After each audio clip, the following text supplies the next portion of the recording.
Well, I'd like to welcome everybody here tonight. Thank you for coming. Those of you online, thanks for joining us online. I'd like to open the meeting with a prayer. If you guys would go ahead and bow your heads with me. Father, thank you for everything that you've given us, everything you do for us. Thank you for loving us so much. Be with us tonight and through our lives as we try and live our lives as you want us to live them. Please guide us through our decisions about our building assessment and how to move forward there. And help us to know the right discipleship pastor candidate when you bring him to us. We pray this in your Son, our Savior, Jesus' name. Amen. I'd like to open it up if there's any praise or prayer anybody would like to offer up to the congregation.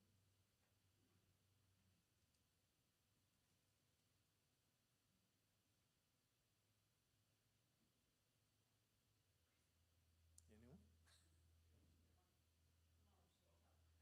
Perfect. Okay.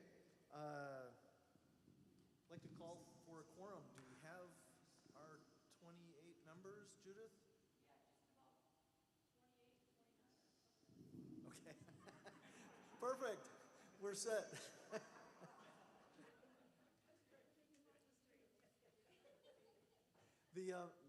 Our last semi-annual meeting back in January, the minutes are attached to the packet. I don't know if you've had a chance to review those, but please do if there are any changes or clarifications needed. Please let us know now. I'll give you a few seconds to go through that. And then if there aren't any, I'm looking for a motion and a second.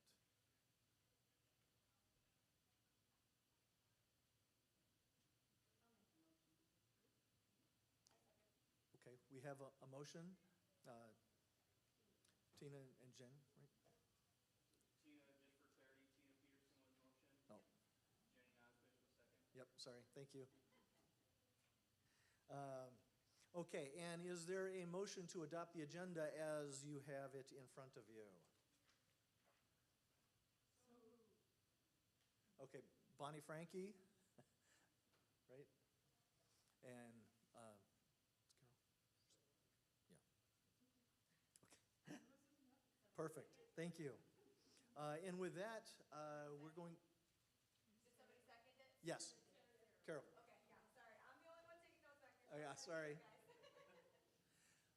And with that, then let's open up the reports. First, the elder team. No? No report from the elder team. All right. Pastor Mark.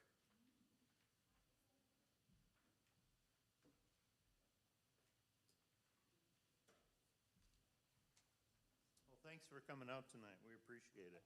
Appreciate your engagement and interest in staying aware of what's going on at church, and participation means a lot.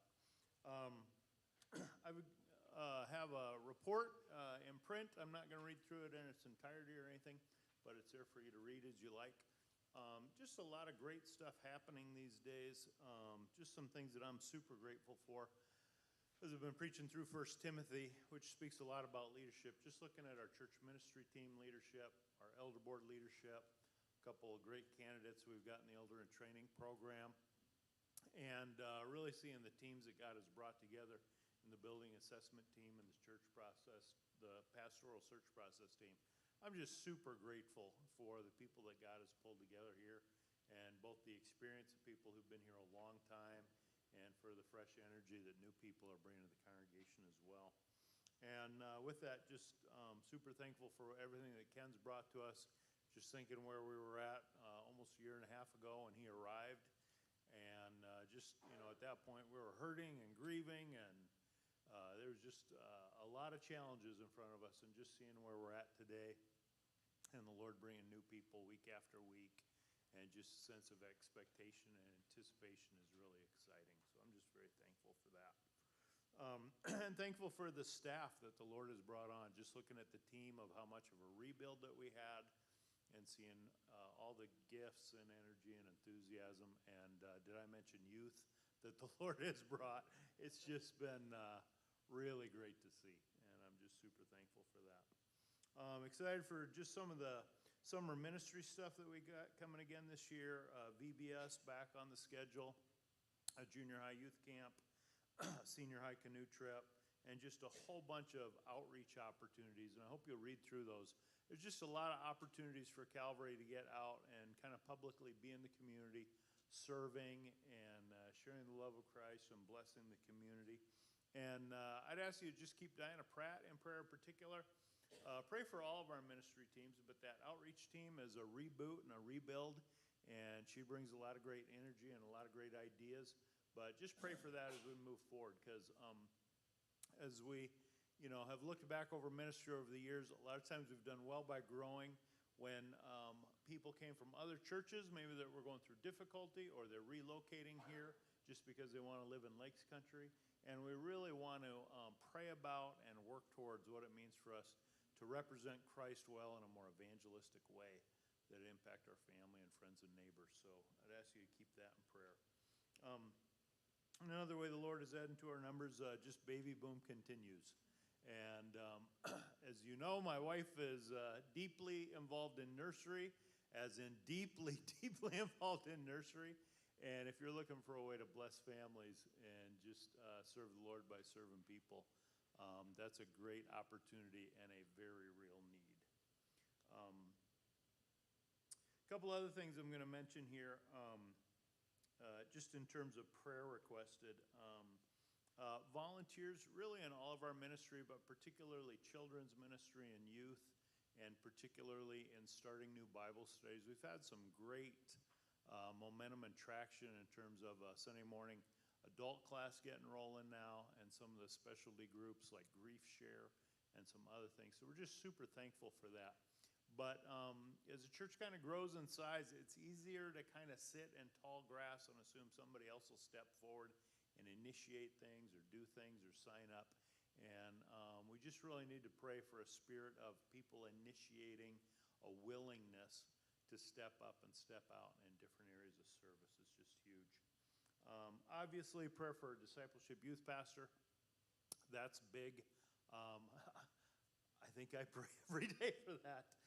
And partly, this has been a different kind of year. I've been wearing a lot of hats and doing a lot of different things that I won't all be doing in the future. And a lot of it's been good and great and enjoyable, but I'm really looking forward to being able to lean into more leadership development once that additional staff person is on board, and just looking for the new opportunities that's going to open up for myself personally and for the whole church.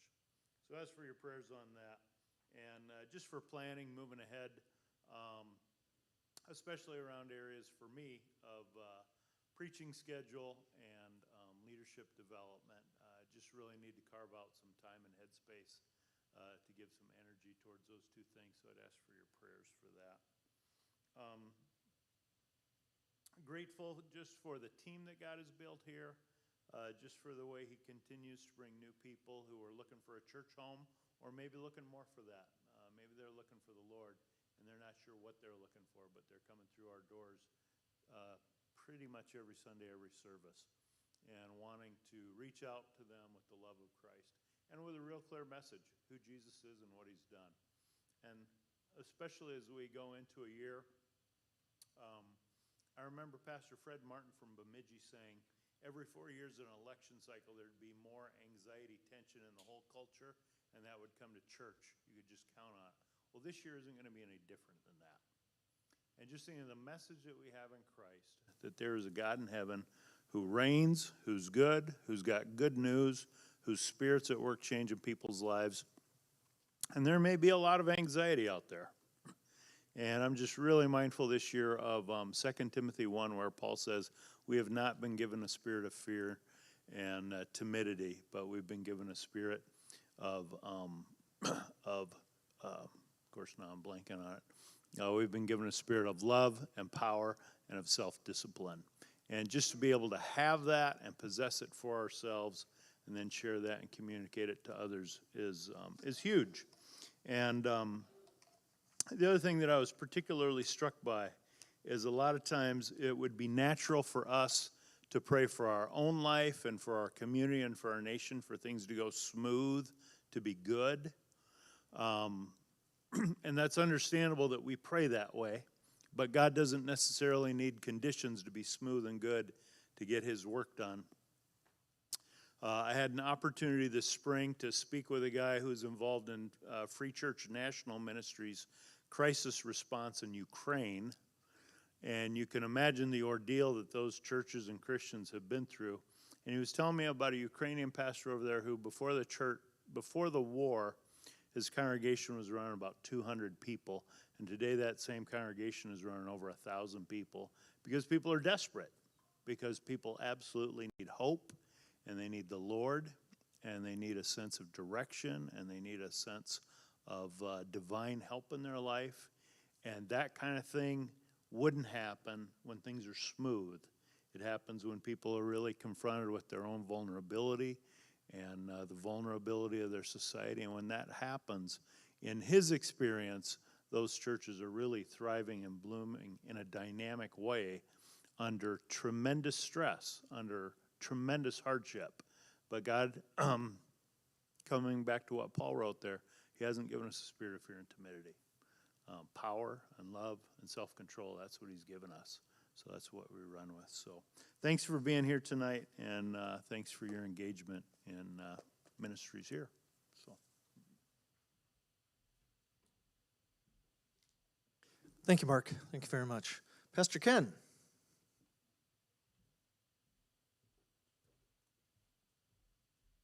And good evening. Been here about 15 months, and what a kick. Love to be part of ministry. Love to just be on the ride when God's doing fun things at churches. And that's been a privilege that I've had here. And just have been blessed by being here and by just the congregation as a whole. So I just want to thank you for that. I was thinking, so I was jotting down mentally some of the thoughts for tonight. And one of the things that I do when I work with a search committee is oftentimes at some point in the process, I get put in touch with the candidates, or they and me, with me, because I'm kind of an objective observer of the church. And I always believe in full disclosure. When a candidate comes, I want to come back in a year and not have any surprises on the pastor's side or the church's side, as best as we can determine that. But I always get asked, what's the church environment like? What are the danger zones? And it's a privilege to look forward to some of those conversations and to be able to just give positive recommendations about this church body. I can say without any reserve that this is a safe, positive, and encouraging environment to minister in. And that is just a tribute to the mighty God that we serve, but also the faith response that this individuals in this church give to God's lead. And so that's just a fantastic thing to be able to give testimony of. Doesn't mean that I'll ever say the church that I go through the back door and push on. I think that a pastor should tithe 10 to 15% of their time. So if they're hired for 40 hours, I think they should give over and above that another 40.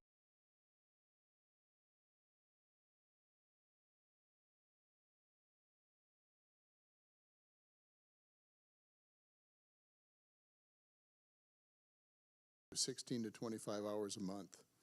And I really think that every member of the church, every regular attender should be invested in ministry. And that doesn't mean necessarily invested on campus. Sometimes it's invested off campus, building relationships for evangelism outreach. Sometimes it's through service and other things. But if you're hearing me tonight, that would be a challenge that I will give you as individuals and the church as a whole. We have a lot of very dedicated volunteers that work diligently in a lot of things. But we also have a lot of people that aren't invested as much as they should be. And I don't count going to a Bible study as that ministry. Leading a Bible study, yes. But that would be one area where the church really has room for growth. And that is a broader band of investment of the people that are part of this church. The second thing is just, and I see some real positive movement here. We've been stressing discipleship. It's been a blessing to see people taking that seriously. I know of individuals that have started investing in the lives of others, and it's just really encouraging because that will multiply out. That will be one of the things that will impact this church the most over the long term.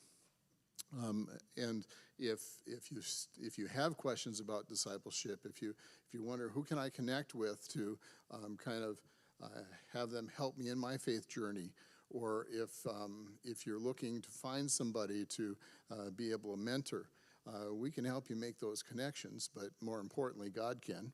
You just pray and ask God to provide the opportunities and to direct you the way you should go, and I have confidence He will do that.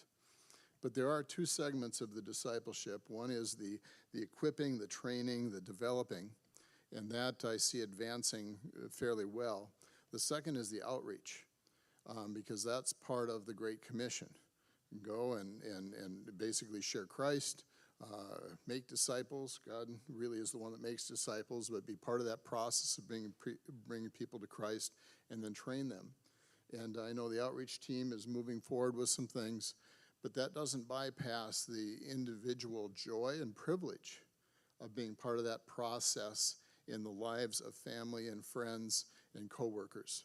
And that's one area where, again, the church could elevate, could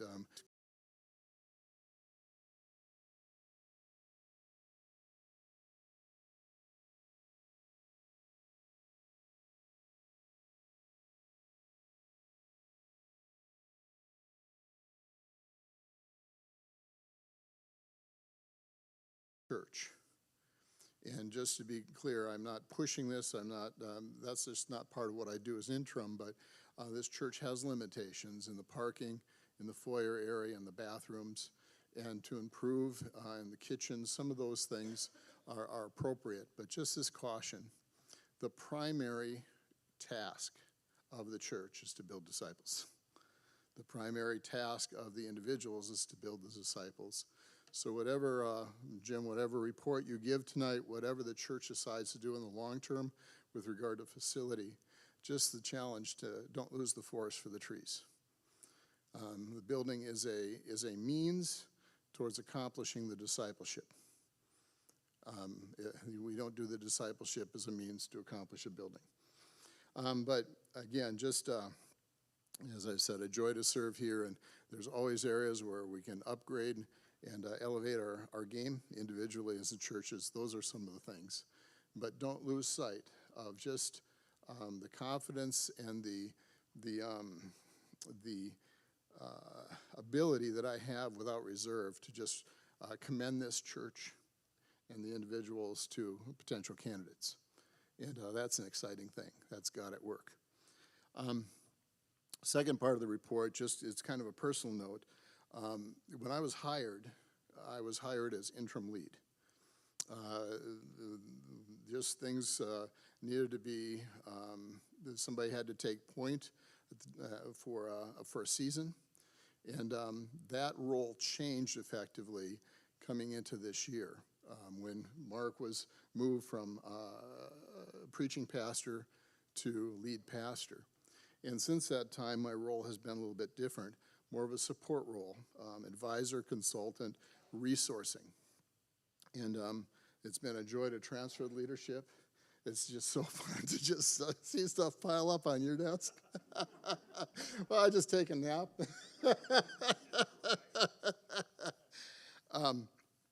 But that move to a support role is really in keeping with the interim ministry that I do. Typically, my time with the church is about 18 months. And if God sustains the timetable that I anticipate, we should have a good time for new boots on the ground is late summer in August. If we're bringing in somebody with a family, they want to get acclimated to ministry, a school system, and things like that. Whether God chooses to follow my timeline. Or maybe I should say, he's told me this is the timeline, so I'll trust him for it. Now, that might be going a little bit far, but we're really close to the timeline that is very consistent amongst churches. But as part of that, as I move into more of a support role, you notice my visibility kind of abates a little bit because my role and focus changes a little bit. And to that end, I made a proposal to the board. I just wanted to share that with you tonight. The disclaimer first, not abandoning the church at all, but I have asked the elders to consider allowing me to cut my time in half for July and August. I can do general pastoral work, but it's really not an effective use of the specialty skills that I have. Does that make sense? I've always said if a pastor is above cleaning the toilets, they shouldn't be a pastor. But a church should not be paying a pastor to clean toilets. Does that make sense? What I proposed is going to a 2 weeks a month schedule, which practically speaking saves me 5 hours of travel time every week, as well as some of the time on campus. That gives me a chance to just spend a little more time at home, encouraging my wife. It gives me an opportunity to perhaps be channeled into other ministries. God has kind of put a hold on, usually I'm juggling a number of churches, and God's put a reasonable hold on that for the first 15 months here. And sometimes summers get a little more active. So let me just take you through that. A couple things, or some things about that. That would reduce me to about 60 hours in a week or in a month. There are some advantages, not only for me, but the adjustment not only frees up time for for me, but this is only going to take place if there are available, competent individuals to pick up some of the roles that I would be picking up if I were here. Does that make sense? They're not necessarily essential, but they're value add. And the more ministry I do, the bigger the vacuum. The specialty ministry, that's good, that's what I'm here for, but the general ministry, the more I absorb, the more it actually damages the church in the long run. You're better off having local people stepping up that will be here long term. So there's some benefit to that. And as I step back to, if this flows through Mark was actually a little bit too happy when I raised it. That sounds great. I'm thinking, hey, buddy, at least pretend you're going to miss me. But the board as well, kind of a thumbs up in principle. There's still some pieces that have to come into place, but going to having my hours, that also frees up funds to be able to pay for some of the other ministry, and that's a plus to the church as well. So we'd be looking at July and August. The anticipation if we don't have somebody hired that I'd be back full-time, or what I call full-time. I'm 25 to 30 hours a week, but here on a regular basis just to help with that fall surge of ministry. The stipulations, I'll be billing out by the hour, and I've set a max, whether I'm involved 60 hours or 160 hours. 60 hours is the max burn for the church. I will come if there's something that needs to happen, if something requires me to be on campus. It's not that I'm detaching. Do you appreciate that? It's just shifting the time usage for July and August. It will only take place if adequate and qualified part-time help is available. So that's why I say, even though the board said it sounds like good in principle, it's not something that's there's been any official action on, because we're still working out and seeing what kind of pieces would be in place. So there are some advantages of the church. There's some advantages on my side too. And I think it's a good, you called it a win-win. I should have defined that a little bit more.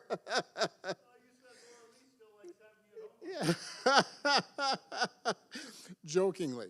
But honestly, when we meet as a staff and there's prayer requests and praises, I usually say, well, my wife still likes me. It's always a good thing. No, I'm blessed. Laura Lee understands ministry and has freed me to ministry here. It has been a little bit more challenging with the long commute. When I started, we were in Park Rapids, and we understood that going in. But when God says go, you go, right? And but this will be, if God chooses to direct this and open it up, that just allows some extra time there at home too. So that's the essence of my report. Just to challenge the church. We can do better with regard to involvement individually, and I'm not talking about the people that are already up to their elbows in work. Expanding the base of volunteers, but again, on campus or off campus, being invested in the kingdom, and just the discipleship growth, the evangelism growth, but just a lot of good things here. It has just been a joy and a privilege to be part of the body. What happens when I serve in a body is I build lifelong friends. I can come back in 5 years and those relationships are still there. And that's just the joy of being part of the body of Christ. And it's been a joy of being part of this body. So maybe I'll pause. If there's any questions, I mean, again, the proposal I set forth is not locked in yet. There are some contingencies, but if there's any questions for clarity, I sure would like to try to respond to those. Yes, sir.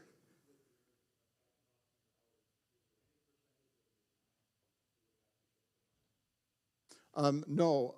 So the question is, if I go on that schedule, does anything get dumped on Mark? And the answer is no. The only way that change is made is if we protect Mark from having to eat up. I mean, I've already put enough stuff on it. No, I am teasing about that, but that's one of the stipulations. If we aren't able to fill the hours adequately so he can do what are his responsibilities as a lead pastor instead of just being a generalist, then I don't go. And then I pick up some of those, which, as I said, it's stuff I'm capable of doing. It's just not the best use of my specialty skills. But there's no goal in abandoning the church or straddling Mark or any other of the staff members with a heavier burden.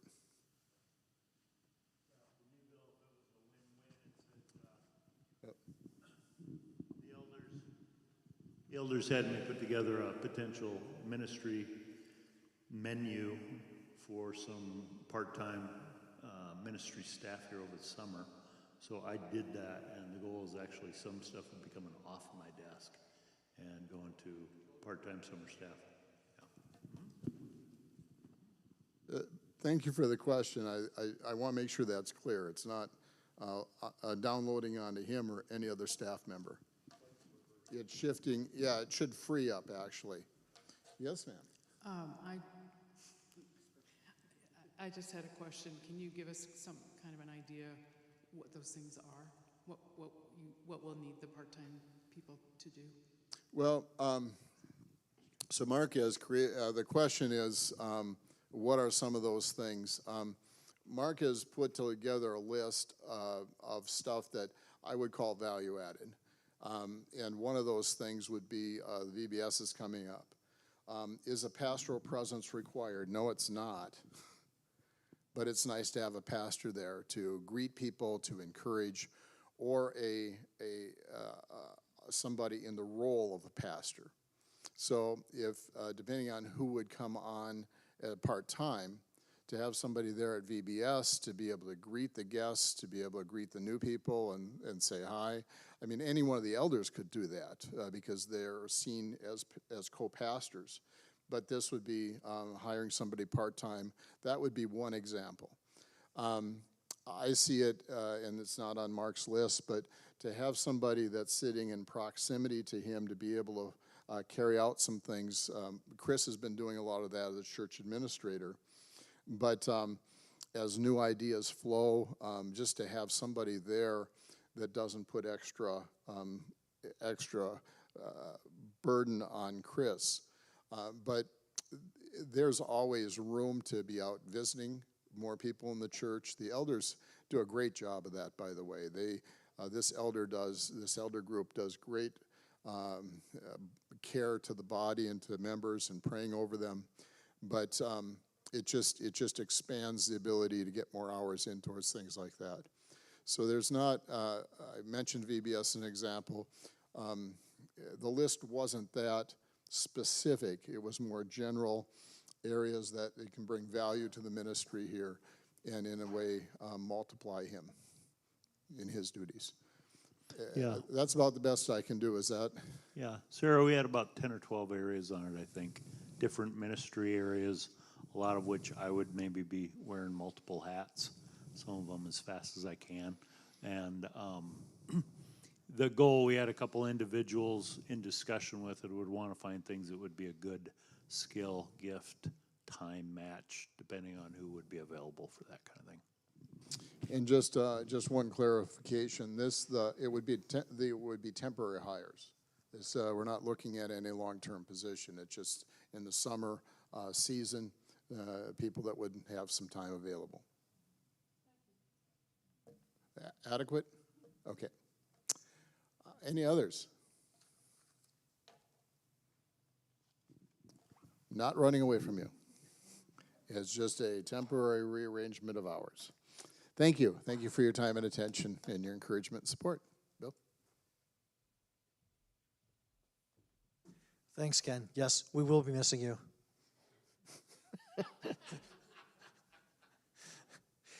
Tina Peterson, I'd like to have you come up, give a short little update from the finance team.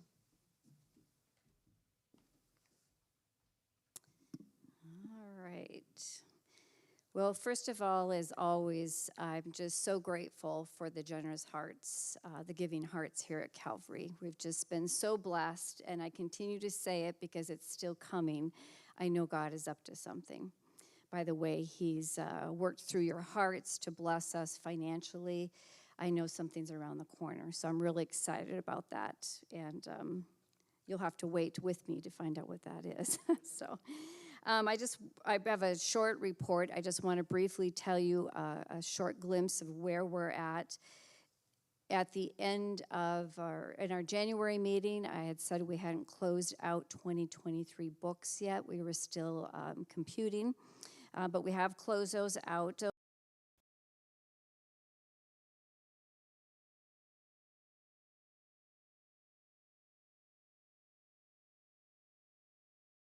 So that's a really good praise.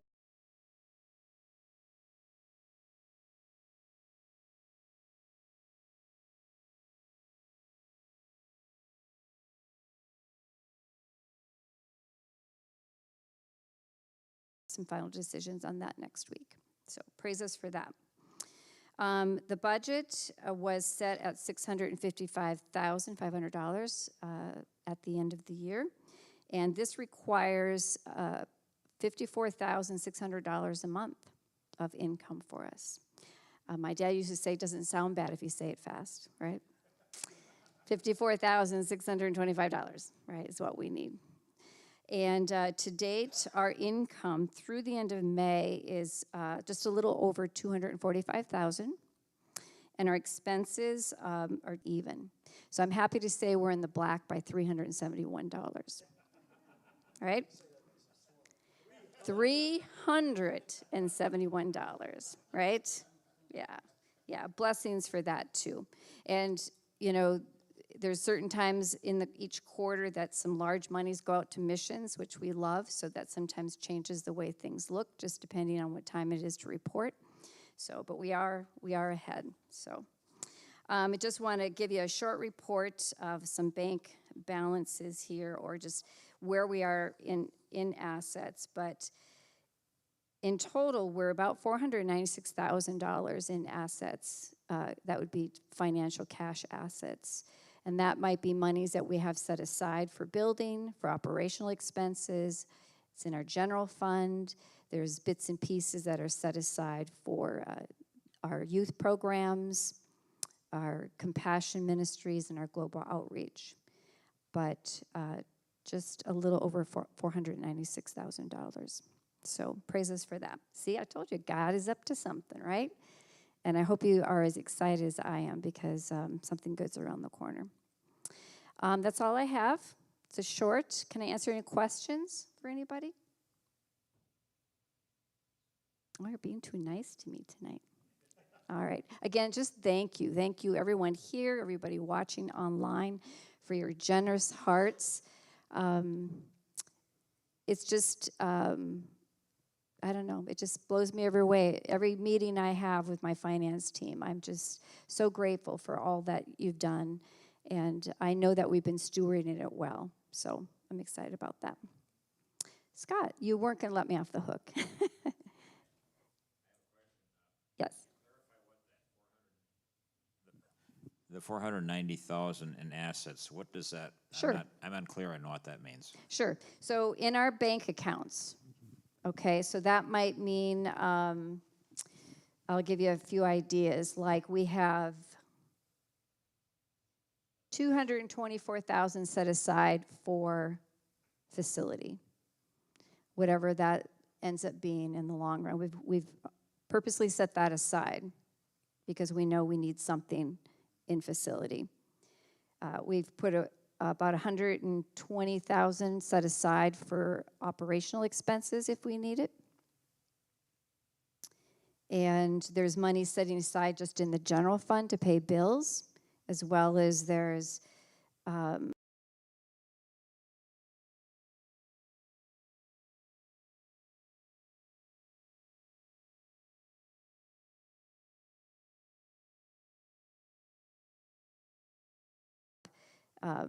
it's to the tune of $496,000.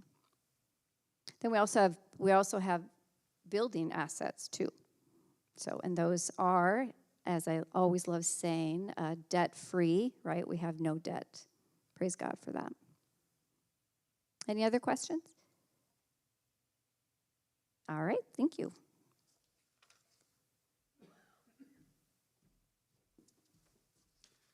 Thank you, Tina. Seeing as we have no tabled business or old business, we'll jump right into new business.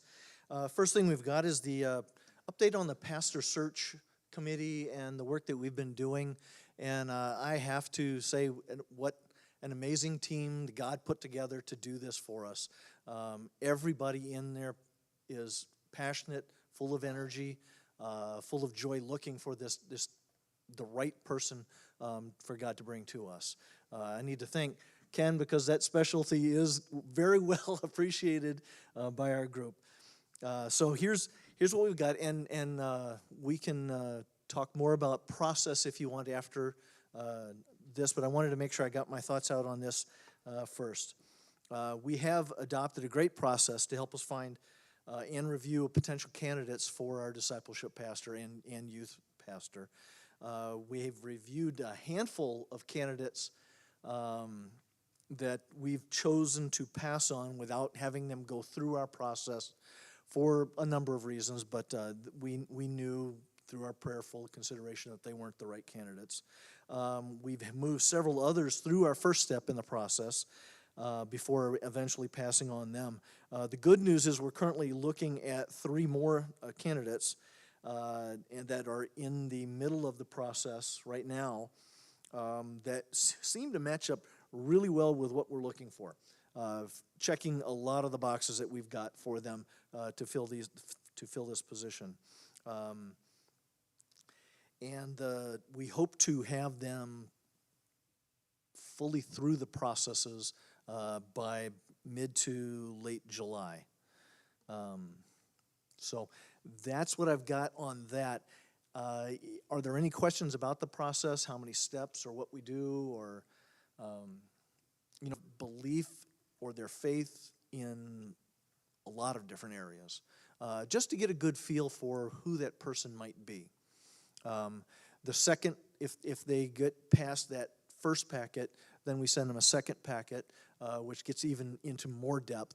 After that, we would get into an interview process, typically Zoom or a conference call or something of that nature.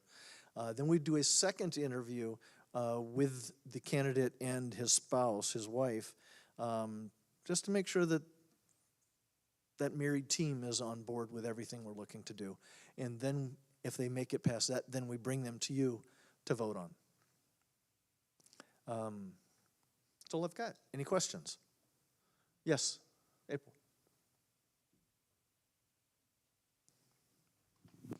Before we are called to vote on somebody, will the person come and candidate here for us to meet them in Yes. person? We might go listen to them preach somewhere else. We might have them come here as a guest speaker that you don't know that they're a candidate because we haven't gotten to that position, right? So keep your eyes open. No, it won't be me. But yeah, it's something that we will definitely, you'll all get a chance to meet them. They'll come in, so we'll get that.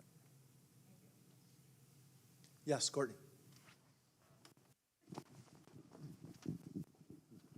So is that potentially more than one candidate that the church would be presented? Or will it just come down No, to it one would- candidate that Yeah, you would we then will present to us? bring one candidate, and then if the congregation is not in agreement with us going forward with that candidate, then we would back up a step and go to the next candidate.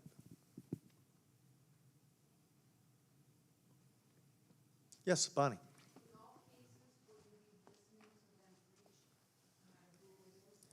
The question is, in all cases, would we be listening to them preach?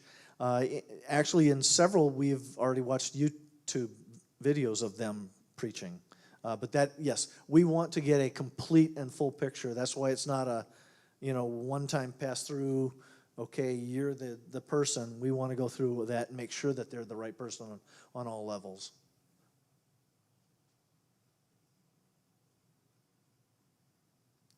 Perfect. Thank you. Keep praying for us. God's.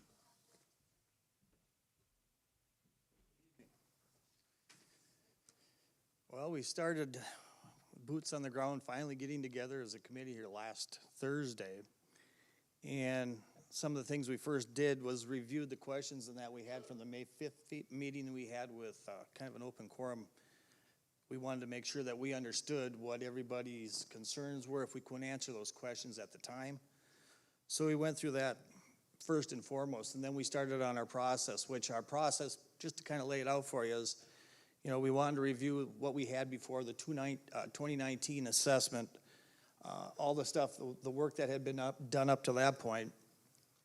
And then after that, we went into the space needs and wants. Now, there's a huge difference between needs and wants in that process.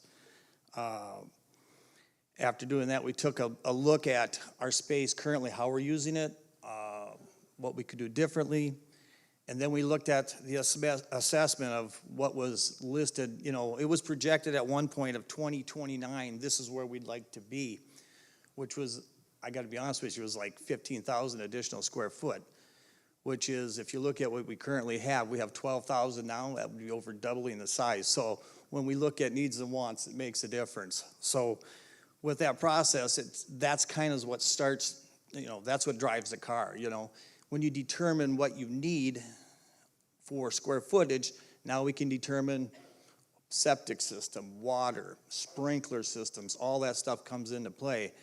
So during that meeting, we delved into what does that take to do, and we've already kind of started, like I said before, took off running. We're already meeting with the city, and Sandy is the one that's going after to look at what would it take to hook into city water and sewer here, just because depending on the size, what we currently have is not adequate. Sprinkler system, total different story as well, where you have to have X amount of water flow, blah, blah, blah, for fire suppression systems all the way through. So once we can establish where we're at with needs and break that away from the wants, or come together with the square footage, that's kind of where we'll really get going at and start looking at cost per square foot. You know, one thing that we do know that when we're looking at cost per square foot, keep an existing facility to remodel this is about half the price or just a little more than that than cost for new square footage. So it makes sense at this point, from what we can see, to make sure that we, you know, keep what we have because it's cheaper to go that route. We looked into the basement area, ventilation systems, all of that stuff that's concerns of now that we don't have, that has to be taken into account no matter how we put this together or how it works. So our next meeting is next Monday, which is kind of quick, but I think everybody's kind of excited to where we're going next, just to figure out what is our actual square footage that we really deem that we do need. So with that, I don't know if there's anybody has any questions on anything that I can answer or concerns. You know, it's early in the game, but once we can establish, you know, a square footage desire, that's kind of where we're really going to start making moves. So.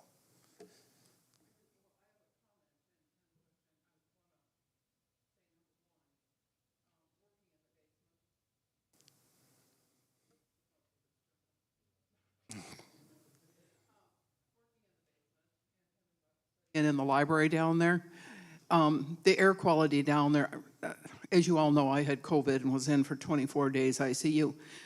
I've got restricted lungs. I can tell a huge difference when I am down in the basement. And I've been there for a few hours, and I feel so much better when I go home. So, thank you. Yeah, one thing that we have taken in consideration right from the get-go, we talked about that basement completely right up front, and I think everybody on the committee was in agreement, not that we're the deciding factor, but we feel that that should be more storage space than anything, that it's not usable, good usable space, you know, it's all concrete, tight, not very good ventilation, not a very good way to put ventilation in there, so that's taken into consideration as well, Judy, as we move forward, so. But you did do something, don't you? We did, we put an air exchanger in there. Yeah.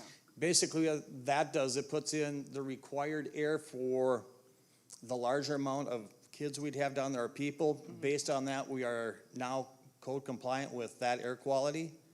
So it does make a difference. But still, you know, it depends on, if we were to do something drastic down there, we'd be pretty limited. So that's just one thing we're taking into consideration. No.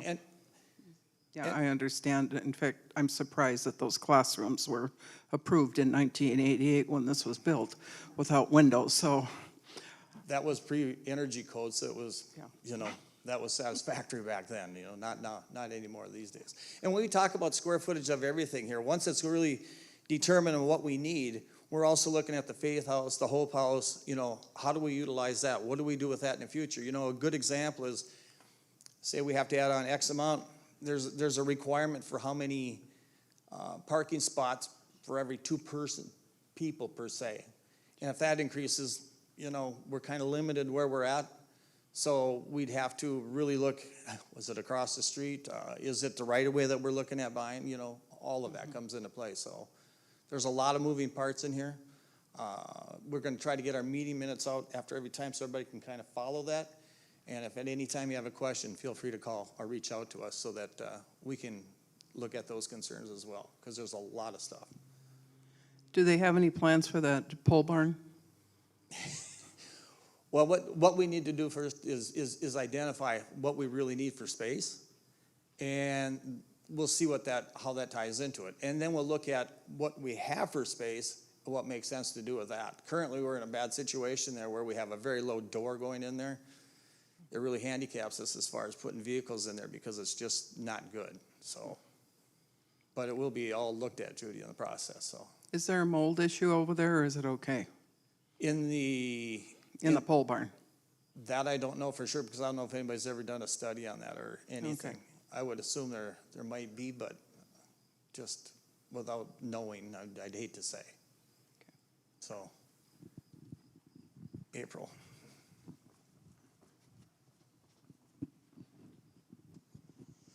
It sounds like you guys have already made the decision of adding on versus a new build?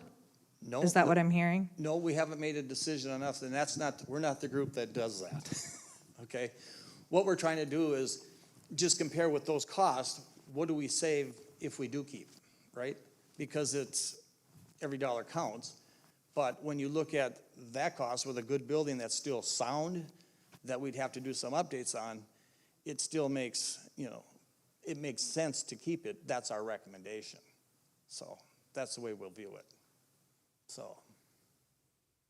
I just have a comment. I was here for that other special meeting, and I was literally blown away by the knowledge that was there that day, the things that you guys think about that I, as a parishioner, would never think about, that are big deals in this process.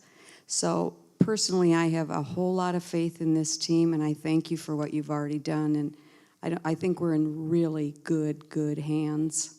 First, thank you. And yeah, this team is outstanding.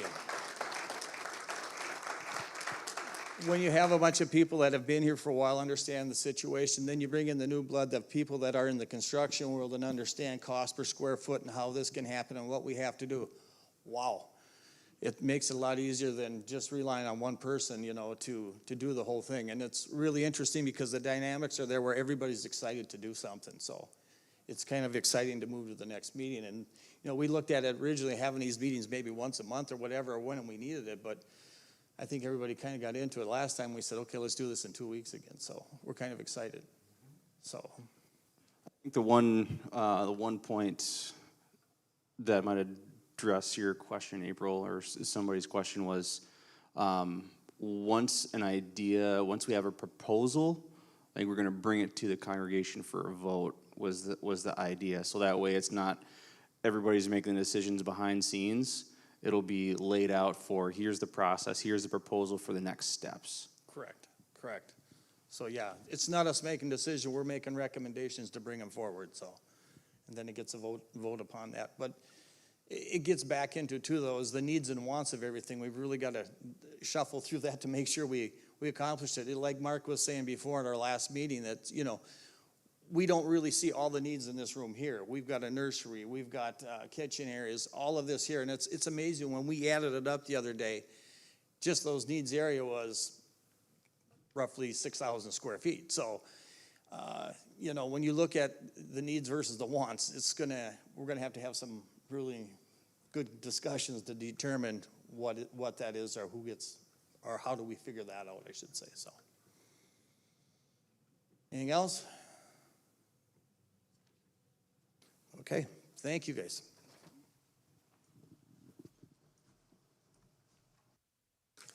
Thank you, Jim. Thank you very much, and for your team too. That's the rest, or that's it for the new business. Is there any other topics of discussion that anyone wanted to bring forward at the meeting? Yes, Scott. This is just unofficial from the some missions activity that's been going on. In mid-May, our missionary to our global partner working on Ukraine, Pam DeAndre, came. She was now able to be here on a Sunday, but she was here for a Friday night presentation, and some of us got together with her for lunch, and then for a meal and a presentation on Friday night. Anyways, so thanks for those that were able to make it, and it was kind of a heavy topic basically, but God is at work there, and so thank you for your support for her and for prayer. She encouraged people to pray for Ukraine, in particular, like 7 to 8 at night, because that's about the time in the wee hours of the morning that like shelling or rocket fire happens there. But God is working apparently on both sides of that conflict. So, also Bethany.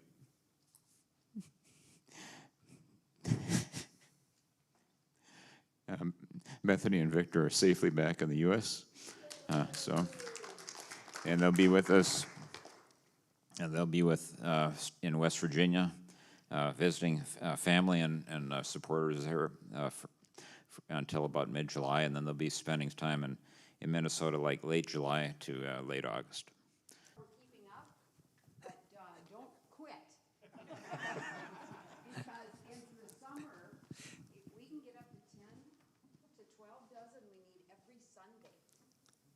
If you couldn't hear that, better as we go in the summer, so keep it up, but so far we're doing well, and I'm so excited, because isn't it fun to have something homemade there?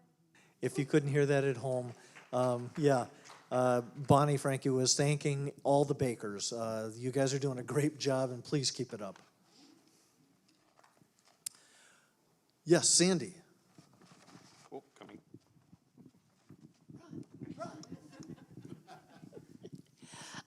Camping season at Deeper Life starts this week. Friday evening starts staff prep. And so all the, many of the counselors and speakers and stuff are coming in Friday night. And they'll be done with their staff prep at noon. And at 4 o'clock, the 11th and 12th graders are coming in for a week. So camp is started. I'll be up there. Anyone else? Do I turn the mic over for the prize? All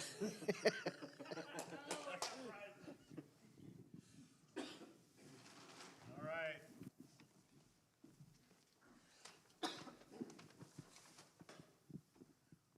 We all know that we've done a lot of pie giveaways over the last many years. And Chris is learning how much I hate a rut.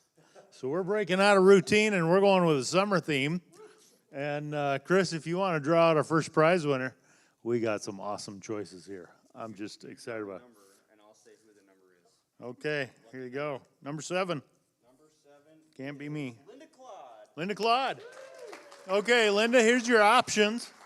We've got a s'mores packet on a summer theme. We've got a fish fry packet on a summer theme. We've got a beef patties for the grill on a summer theme. And we've got some farm fresh beef liver. Which one of those 4 options would you prefer? Take your pick. You're the one. S'mores it is, okay. Let's try. Now you all know what the prizes are. It's going to be exciting to see who gets the liver. Number 2. 23. Who's 23? Janine Lundberg, same prizes. Burgers, fish fry, beef liver. Burgers. Burgers it is. All right. Something to supplement all that walleye. That's it. All right. Maybe we should just give the beef liver to Ken since he's got the longest drive to get here. 30. Pays to come late. You get the fish fry or you get the other. And if you don't care for liver, it makes great catfish bait. Send it all. Give them the whole thing. You don't have to choose. You're a friend. All right.